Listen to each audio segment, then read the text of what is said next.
ஒரு காலத்தில் கொந்தளிப்பும் அச்சமும் நிறைந்த ஒரு நாட்டில் யூதித்து என்ற துணிச்சலான மற்றும் புத்திசாலி பெண் வாழ்ந்தாள். அவள் இரக்கம், தைரியம் மற்றும் கடவுள் மீது அசைக்க முடியாத நம்பிக்கை ஆகியவற்றிற்காக நாடு முழுவதும் அறியப்பட்டாள். நேபுகத்நேசர் மன்னரின் வலிமைமிக்க இராணுவத்தால் பெத்தூலியா நகரம் முற்றுகையிடப்பட்டதிலிருந்து கதை தொடங்குகிறது. நாளுக்கு நாள் உணவும் தண்ணீரும் குறைந்து வருவதால் மக்கள் விரக்தியில் மூழ்கினர். ஆனால் இந்த இருளுக்கு மத்தியில் யூதித்து நம்பிக்கையின் கலங்கரை விளக்கமாக வெளிப்பட்டார்.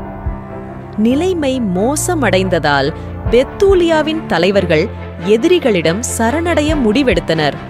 ஆனால் யூதித்து மனுறுதியினால் நிரப்பப்பட்டு தன் நம்பிக்கையால் வழிநடத்தப்பட்டவள் சரணடைவது தீர்வல்ல என்பதை அறிந்தாள்.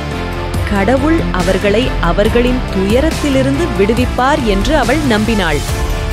ஒரு பெண் சிங்கத்தின் தைரியத்துடன் யூதித்து தனது பணிப்பெண்ணுடன் மட்டுமே நகரத்தின் சுவர்களை விட்டு வெளியேறினார். அவள் எதிரி முகாமை அணுகினாள். அங்கு அவள் தந்திரமாக படைத்தலைவன் ஒலோபெரினின் நம்பிக்கையை பெற்றாள். யூதித்தின் அழகும் வசீகரமும் படைத்தலைவன் ஒலோபெரினின் ஈர்ப்பை பெற்றது. அவன் அவளை தன் கூடாரத்தில் விருந்துக்கு அழைத்தான். விருந்தின் தொடக்கத்திலிருந்து யூதித்து ஒரு நல்ல சந்தர்ப்பத்திற்காக பொறுமையாக காத்திருந்தாள். ஆனால் ஒலோபெரின் போதையில் ஆழ்ந்த உறக்கத்திற்கு சென்ற பொழுது யூதித்து தனது வாய்ப்பை பயன்படுத்திக் கொண்டாள். உறுதியான கரத்தோடும் செபத்தால் நிரம்பிய இதயத்தோடும் மின்னும் வாளை உருவி உறங்கிக் கொண்டிருந்த ஒலோபெரினின் தலையை வேகமாக துண்டித்தாள். ஒலோபெரின் தோற்கடிக்கப்பட்டவுடன் யூதித்து அவர்கள் வெற்றியின் அடையாளமாக தவனின் துண்டிக்கப்பட்ட தலையை சுமந்து கொண்டு பெத்தூலியாவுக்கு திரும்பினார். மக்கள் மகிழ்ச்சியடைந்தனர். கடவுள் மீதான அவர்களின் நம்பிக்கை புதுப்பிக்கப்பட்டது. அவர்கள் தங்கள் சொந்த பலத்தால் அல்ல, கடவுளின் அருளால் தான் மீட்கப்பட்டோம் என்பதை உணர்ந்தனர். யூதித்தின் கதையிலிருந்து நாம் பல முக்கியமான பாடங்களை கற்றுக்கொள்ளலாம்.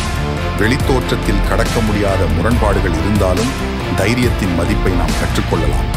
முன்னோக்கி செல்லும் பாதை இருண்டதாக தோன்றினாலும் கடவுளின் திட்டத்தில் நம்பிக்கை வைத்து இறை நம்பிக்கையின் முக்கியத்துவத்தை நாம் கற்றுக்கொள்ளலாம்.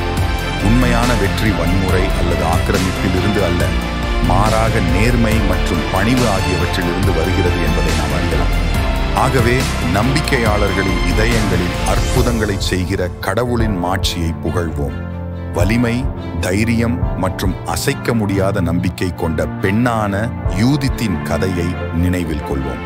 கடவுள் நம் பக்கத்தில் இருந்தால் நம் வழியில் வரும் எந்த சவாலையும் நாம் சமாளிக்க முடியும் என்பதை நினைவில் கொள்வோம்.